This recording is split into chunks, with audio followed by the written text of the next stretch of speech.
No one helped this poor eagle dangling from a tree, but what an Army vet did next, astonishing. It was something the residents of one Minnesotan city didn't see every day. A bald eagle, a patriotic symbol for the country, in the trees above their heads. But it wasn't the presence of the bird that made the sight unusual, but that the eagle was upside down in the boughs, distressed and struggling. Something had to be done. Found across North America, the bald eagle has strong symbolism in Native American culture and has become the official national bird of the United States. It was classified as a protected species in 1940, but is now rated least concern on the International Union for the Conservation of Nature, IUCN Red List. And outside of Alaska, Minnesota, and Wisconsin are the states with the largest number of eagles living there. So it wasn't just seeing the bird that surprised residents near Rush City that day. Jason Galvin was on his way to Rush City on June 30th, 2016, when he noticed the eagle. A closer inspection with his binoculars showed that its leg had somehow got caught up in a rope wrapped around a branch. Best story of a lifetime, Jason's wife Jackie would later write on Facebook. Jason went to the store yesterday from the cabin, and when he came back, he told me there was an eagle at the end of our road hanging upside down by its foot from a tree branch with rope caught around it.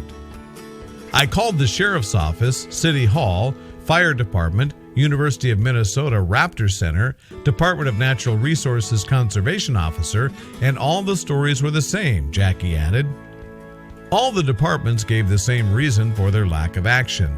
It either wasn't their jurisdiction or that the risk associated with saving the eagle from such a height was too great. The couple had exhausted their emergency contacts and so had come to a dead end. At that point, Jason cracked a joke about shooting the eagle down. His wife, though, thought it was a great idea. And the idea wasn't quite as crazy as it sounded. Jason was a U.S. Army veteran who had served 2 tours in Afghanistan, so he knew his way around a firearm. He was nervous as he didn't want to get in trouble for shooting at an eagle, but I know with his sharpshooter skills that if anyone would save this eagle, it was him, Jackie's social media post read. So Jason consulted Conservation Officer Phil Mose, who works for the Minnesota Department of Natural Resources. Jason told me he was a veteran in the service and he wouldn't do it if he couldn't do it safely, Mose told KARE 11.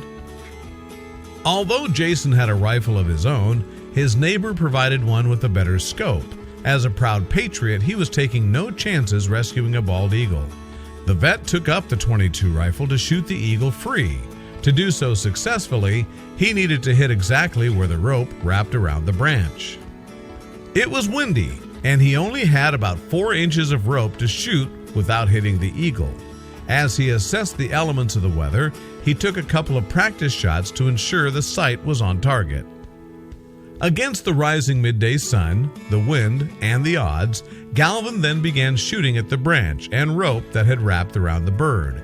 It was very windy, and I was just waiting for the right shot, the marksman told KARE 11. I sat there with the binoculars, and I was like, wow, he's an excellent shot, Officer Mose remarked in his KARE 11 interview. The display of accuracy from marksman Galvin was nothing short of amazing. The long battle took 150 pinpointed shots in high wind, but he finally delivered the bird its freedom from an upside-down hanging. The helpless bird, which must have been suffering the effects of its 2-day ordeal caught in the trees, plummeted an estimated 75 feet to the ground. When rescuers ran to the eagle landing site, though, they found that its fall had fortunately been cushioned by other branches and soft underbrush. Jason never once hit the bird. I can't even tell you how amazing this experience was, and I knew, of all people, my husband wouldn't let me down, Jackie wrote on Facebook. The eagle was wrapped in a blanket, and the Galvins used their dog kennel as a temporary cage so the bird could be moved safely. Officer Mose took custody of the magnificent creature, which showed surprisingly healthy reactions considering what it had been through. It rode in the front seat with me, and the whole time his head was up and he was alert. It looked good considering it had been hanging there for 2 days, Mose remarked to KARE 11. What's more, the following day, a veterinarian at the Raptor Center said that the bald eagle was doing well. It was eating and drinking properly, and they were assessing its chances at long-term recovery. And since the eagle was rescued so close to Independence Day, rescuers appropriately named it Freedom, the 4th of July, you know. That's our bird. I can't let it sit there, Jason told KARE 11.